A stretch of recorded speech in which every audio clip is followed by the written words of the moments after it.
Hello everyone, welcome to my channel.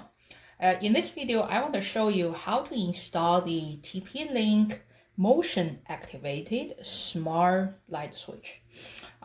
Something about my background. So about 1.5 years ago, I started a project to install smart switches on all over my house, meaning I replaced all of the light switches in my house with TP-Link smart switches. The whole idea is I wanted to have a solution to use one command to turn off all the lights in my house when I'm leaving the house, when I go to bed, because I don't want to go up and downstairs to check everything. So back then, they didn't have anything like motion activated. They just have a regular single pole switch. They have a dimmer switch. They have three-way switches. So if you are interested in knowing how to install their regular single pole switch or three-way or even four-way or dimmer switches from TP-Link, please check out my other videos. Now, the problem I'm having here is by the way, I really like these switches, but then it just after more than 2 years, at this point it's about 2.5 years, this specific switch in my master bathroom is getting old now. So what I mean is if you are familiar with any of the smart switches, they look like a rocker style, but they don't really rock.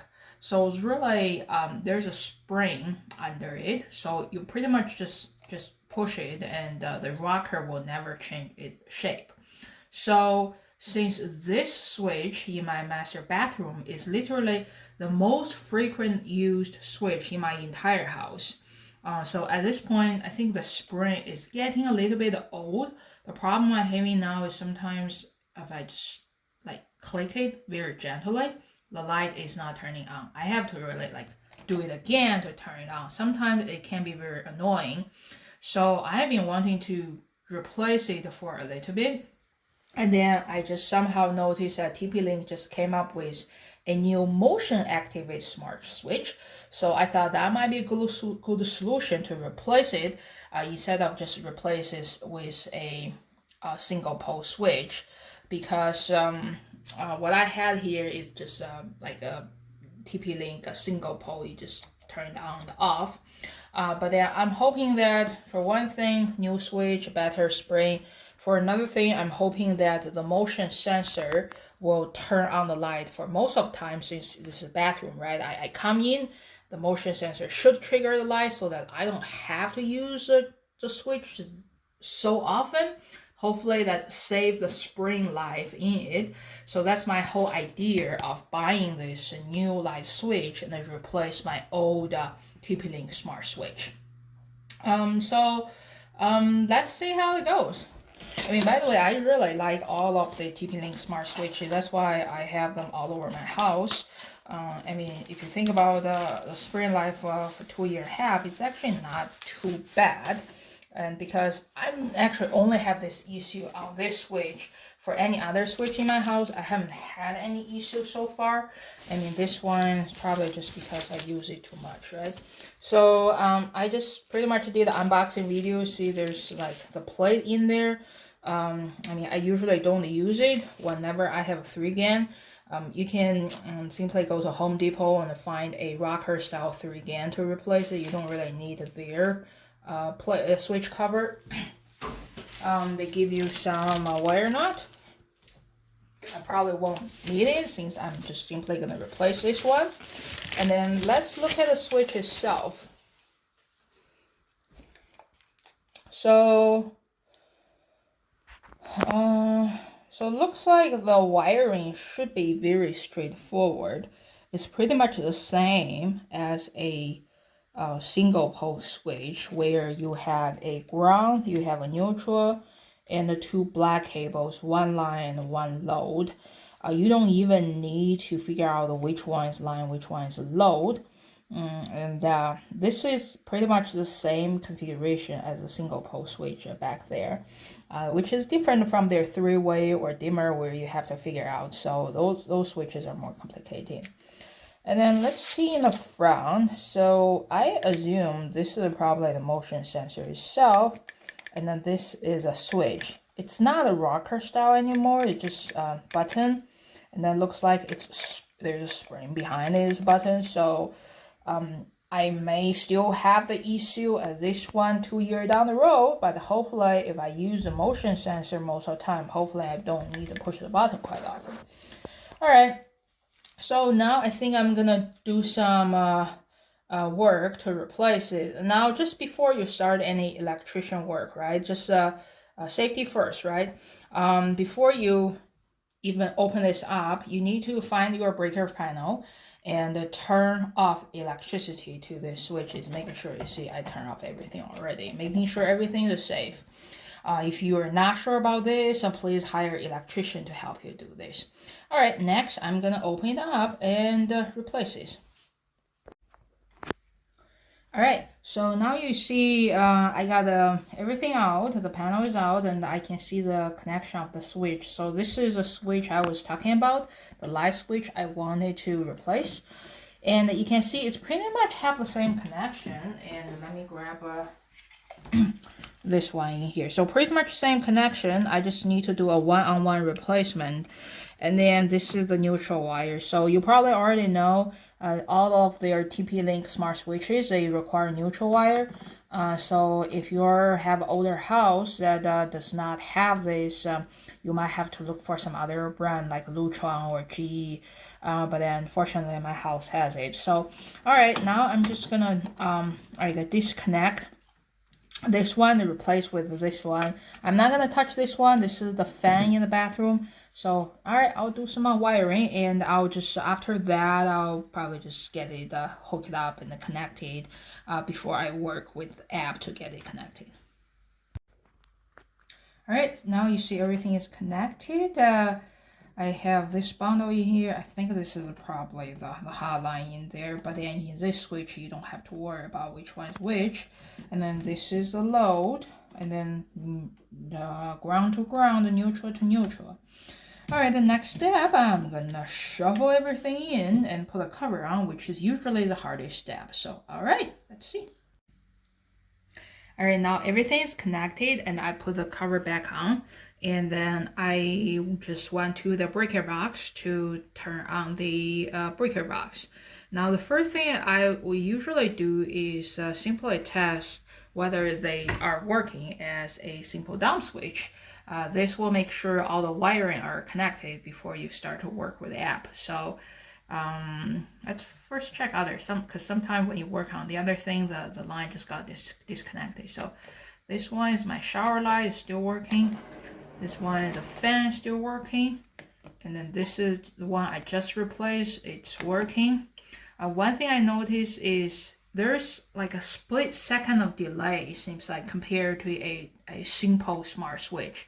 So it's like not immediate, like a half-second delay. I think I'm fine with it. All right, so next thing I'm gonna do is I'll work on the app to get it connected and program it. And now I wired the switch up, and then first time you notice the light will actually flash between orange and green. That means it's not really connected to any app. So now you gotta get your app out. As you can see, I already downloaded the app because I have my entire house controlled by the app and all of the switches.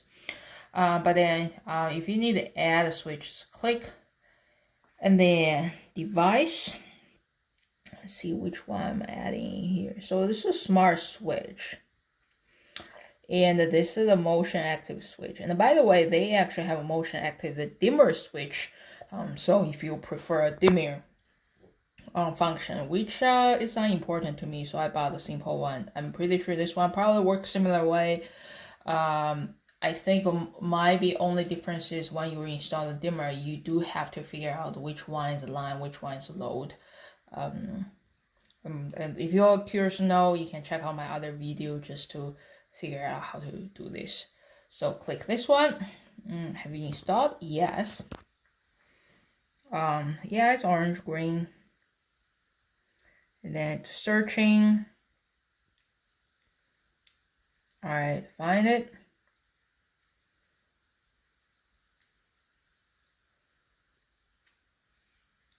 This is my Wi-Fi and in my password.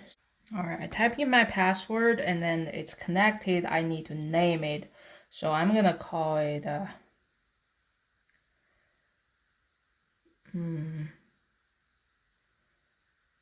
master bathroom. All right, next. And then this is you choose icon. I think this is just a simple actually maybe I'll do lighting here. I'm gonna do this one and then save.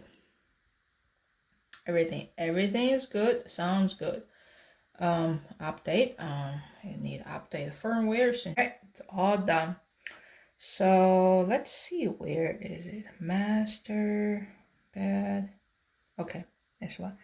Now I'm in this room, so if I click it, should be dark in here. So click it. Now the light is off. Now the light is on. Now let's see what are the features I have in there. Because this is a motion controlled actually. So let's see in smart control what it's saying in there.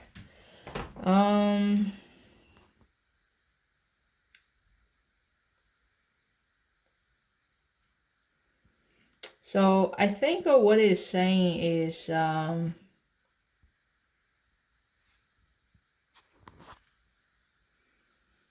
first of all, you need to add a rule. So in this rule is saying, first of all, I think you need to say like what time this rule will be active, like maybe like what time you want the motion sensor to work. So for my situation, maybe I'll just have the motion sensor working all day. And then you can say how to turn on the light. So how to turn on the light. You can say when it's dark, well, I want to be motion detected, or I want to be motion only, meaning it's gonna look for this motion all day long, whether it's dark or bright during the day. Or you just ignore the motion sensor, use manual only, meaning I just treat it as regular switch at my old one. So I think I'm probably gonna use this one. And then how to turn it off. So how to turn it off, you can say manual only, meaning you push it, or no motion detected for several minutes. So I'm gonna say if no motion detect for 30 minutes. The issue is if I stay in the shower in my bathroom, this motion sensor is not gonna see anything, and I certainly don't want light to be off on me. So I'm probably gonna say sense 30 minutes if there's no motion. So all right, so I think that will be my rule. So you can certainly customize it and make up your own rule in here. But then I think I really like this feature. There are a lot of things you can customize. You don't have to use motion all the time. And you can, it looks like there's light sensor in there. It knows whether it's dark or bright. You can say that the motion sensor only works when it's dark, so that you don't really have to turn on the light when it's bright out in there. So it's pretty convenient. And then, as I said at the beginning, the main reason I want this is the previous smart switch, the single pole switch I had, the battery, the spring is kind of running old. So I want to replace it, and hopefully by having motion sensor, I click this less to save some spring life in there. So that's I kind of want to show here is really how big the viewing angle is, because think about it, this is actually the door of my bathroom. I actually want to see like how far I have to step into my bathroom before the light is triggered. All right, next I'm gonna start to do an experiment. All right, so now I'm gonna do an experiment. See, I'm actually standing in my bathroom. I'm trying to not move, to not trigger it. And actually there is some light on, but then it's dark enough to trigger it. Now you can see we gradually walk in. At this point, you see the light is triggered. So actually it works pretty good. You don't have to be too far into the bathroom to trigger it, and um, I think it works pretty well. I'm okay with this. It's like you don't have to be too deep in the bathroom, and then the motion sensor already know you're in there, so it's pretty convenient. And I think I can just rely on the motion sensor and without clicking the button anymore. So. All right, so I think that's everything I want to talk about on this smart motion censored smart switches from TP-Link. So far, I really like it. So hopefully this video provide you some guidance on all the features on it and how to install it. And if you ever have any questions, please let me know. Thank you for watching my video. If you like my video, please subscribe to my channel.